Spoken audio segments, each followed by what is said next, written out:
In my last video, I mentioned that I was working on a bass and I was still deciding on whether or not to, or what type of pickup to put in there. And also kind of said I'd walk you through some of the steps for building this bass. So here we go. Step number one is I have since decided on a pickup.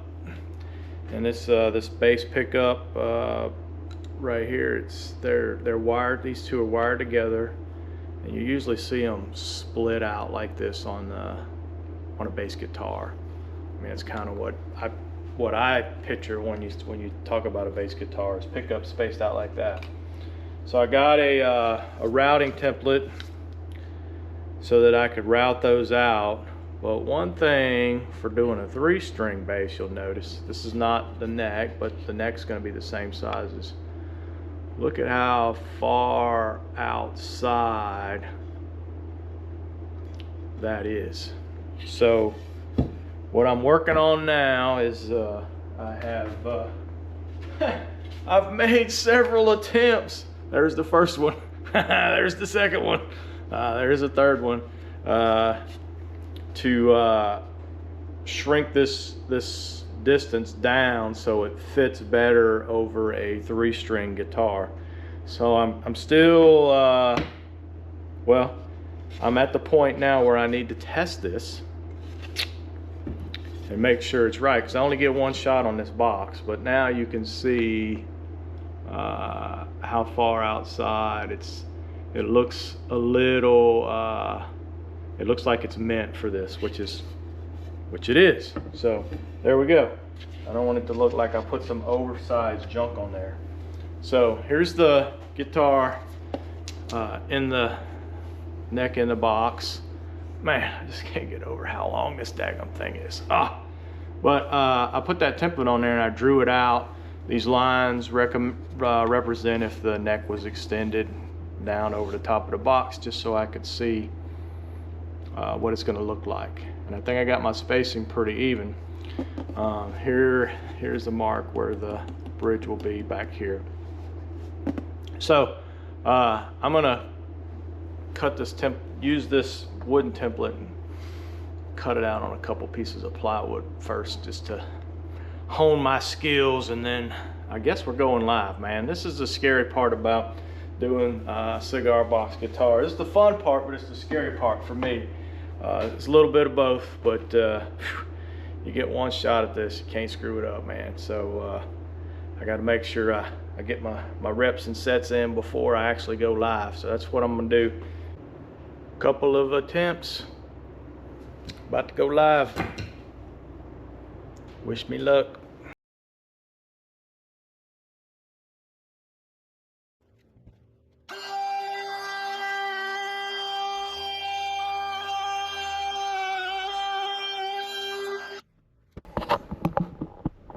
All right, I'm happy with that. Obviously I gotta do some cleanup. So let me get that cleaned up and then we'll take a look at it. So I think I've got the pickup mounting worked out as well. I'll show you what it looks like in the box. I've got the lid open. I'll have to put the pickups in after I close the lid. Because remember, that's what this little gap is. I always come over the top of the box. So I make things a lot harder on myself than they have to be. But I've got blocks glued down beside the neck, and that's where these two are screwed in. They have springs on them, and I will put the springs in there so you can lift it, raise it up just a little bit if you wanted to, but it is pretty much exactly where it needs to be. When I run a straight edge here, it just barely taps this metal. So with frets and strings on here, it'll be well over the top of that pickup. Now that I've got the pickup sorted, it's time to fret the neck. And then, still a long ways to go, but then I can start getting this thing actually wired up, ready to rock and roll.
one of the things that I do when I'm doing a string through type of configuration is I'll use the drill press, and I'll make my marks on the neck itself. So I will find out the center, you know, line everything up here, put marks on here, and I'll go up to the drill press because I can put this on here and get the bit straight through. Now it gets kind of cumbersome putting the box underneath the drill press and all of that. So then after I do that, then I'll actually lock this thing into the box and drill, use these holes now as guides and drill down through the bottom.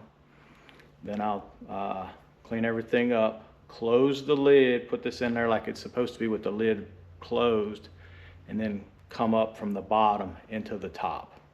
So that's where I'm at now. I've got the holes done. So these are the screw holes to hold it in, and these three are the holes for the strings coming through the box. I've already went through the bottom, so now I'm about to go through the top. One of the things, sometimes this is a 6-inch bit. I tried to find a set of them, but I ended up having to order individuals. Luckily, I only need a couple of sizes. So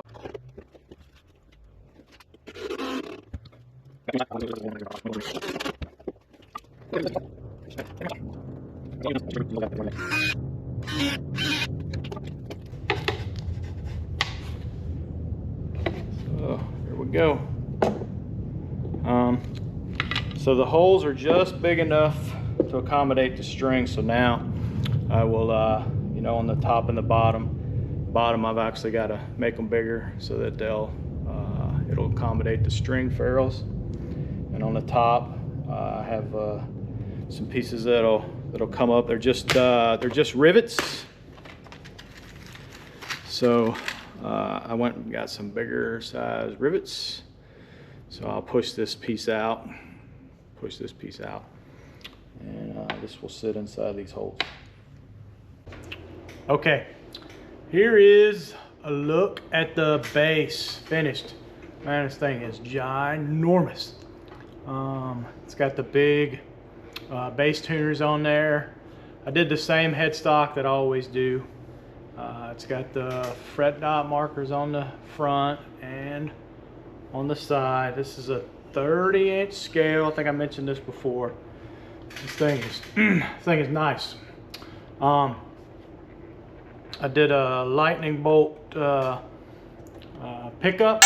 I did this for I was gonna try to put this on Thunder Smoke originally, but by the time I got it cut out and figured out, it ended up being too big for that guitar. So I was sitting out here working on something else, and I looked down right down here underneath this counter. I have cut out, you know, pieces of scrap wood where I've cut stuff out on my laser engraver and stuff like that, and I saw the lightning cut out, and it reminded me that I had that piece still. So I was like, let me go give that a shot. So I put it on there. It was a couple different colors. I finally just settled on making it black. But there you go, it's really nice. The other thing you'll notice, that there is nothing on the front except for the strings coming out in the pickup. Everything's on the back. And I opted to go, I usually put like just one screw in the middle to hold the neck, one screw up here and one screw down here. I went with two just to hold it a little more, give it a little more strength. When I was reading up on these online, it's not a whole lot, but a lot of people talk about doing basses that you really need a beefy neck or something with a truss rod. Now I didn't go, that's why I didn't go 4-string. That's also why these are bass strings, but I left the biggest one off. So this is a 45, a 65, and an 85. So yeah, I just did put the 100 on there. I could have get 100, 85, 65, but I was a little worried about doing that, so I didn't put that one on there. And I tuned this to EBE, so I didn't want the strings really tight on it. I know I think you could tune this to EAD for a bass, but I just went with EBE, and basically I just tuned it up until I felt like the strings were, you know what I mean, where they needed to be. And so when I got this big one to E, I was like, okay, I think I'm gonna try that. So there you go. Here you go. This I tried to record this on my phone and send a video to my brother, and man, this thing is, I know it's hard to pick up on the video. So I'm gonna turn on this amp. My amp, whew, really struggles with this thing. Let's see here. Let's see.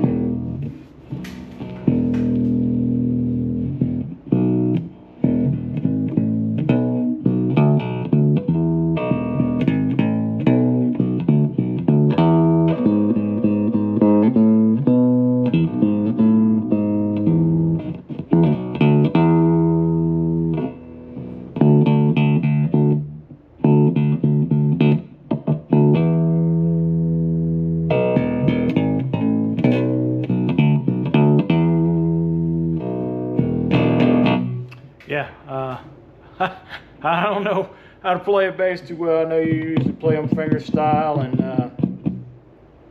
you know, so I just a couple little riffs just so you can hear how it sounds. The other thing, I know earlier in the video I showed these pickups, and I put a straight edge across here and said it was barely touching this piece, and that would be fine. Come to find out that was not fine. By the time I screwed these down, I couldn't get them low enough, and if you slap the strings, it would hit the pickup, and I really didn't like the way that sounded. It's kind of annoying, and I know, you know, if you watch what you were doing, you could probably avoid that, but I went and took a little more material. And the reason why, I just, again, I left this neck beefy, and I didn't want to take any material out of this heel part, so I went down and just shaved a little bit, and I got it. It's really good height, and you can adjust this up a little bit if you want, but there you go.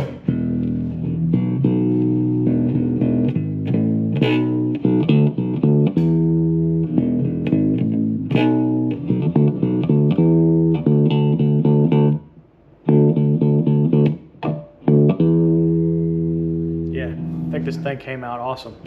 Looks really cool. I got these other two boxes. I know I was planning on putting them in this video as well, but still tweaking on them. A couple little minor tweaks I got to take care of, and I didn't want to make this video too long. So definitely stay tuned for that. It'll be a short video, I promise. But for everybody that stayed around to the end of this one, definitely thanks for checking this out. I'll catch you in the next one. Please like, share, and subscribe. I'm out.